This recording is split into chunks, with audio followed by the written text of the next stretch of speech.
scratched. So I'm feeling quite satisfied with the cleanliness of the inside of this, and the brush roller itself looks so much better than it did. So we're just going to reverse the process and reinstall this brush. So just remember that you have this unlocked. This door needs to swing up and open.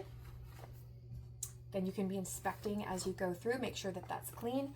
And you'll see that this is kind of like a D-shaped opening.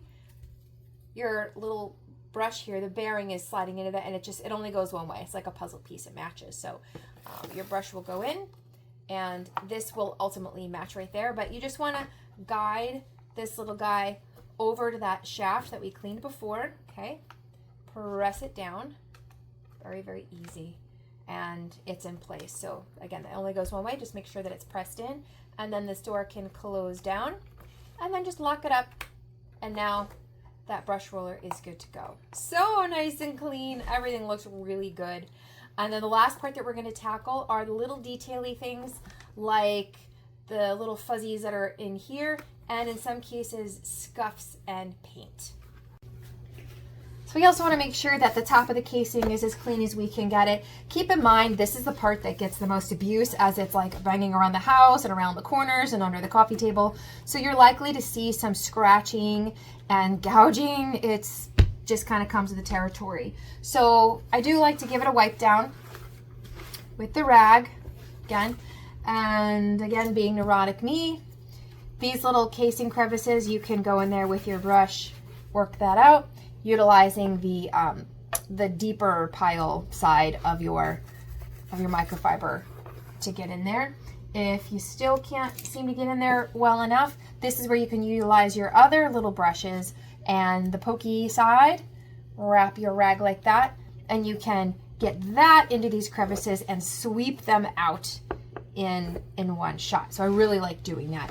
That really applies when you get to areas like here in the wheels, like where I can't get my finger in there. It's again where you can take the rag, wrap your tool with it, and now you can get in those areas that are like behind the wheels, okay?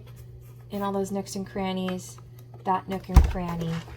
You're gonna do a lot of flipping around and checking from different angles. Hopefully you have a decent light. Because once everything's clean, you will then all of a sudden notice things that don't look so clean. And I don't like catching that at the last minute when I'm handing this back to a customer, seeing a spot that I missed. That's like very embarrassing. I don't want to do that. So down in here is a little bit tougher because again, that is corrugated. So you can take your toothbrush and if there's a lot of dirt in there, if you have this already kind of moistened, that will get a lot of that out. You can kind of clean it in between. Another tip is to do the dry cleaning like I always recommend doing first. Taking your vacuum cleaner, using your brush dry, and sectioning like so.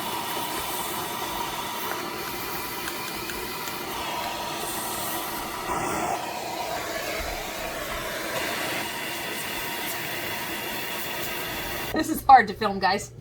I'm so sorry. I think you get the idea. You just want to take your time. You know, be creative, use the tools you have. Again, the toothbrushes work fantastic in these extremely awkward, tight, and hard to reach places. That's something you're gonna have to kind of take your time with. I don't have the patience right now. So again, flip it around, look at different angles. This little spot back here is another one. Again, I really can't quite get in there with my finger, but you can push that through. And now I can get all the way in behind this hose, underneath here, and all of that. You get the idea, guys. Okay, so just take your time.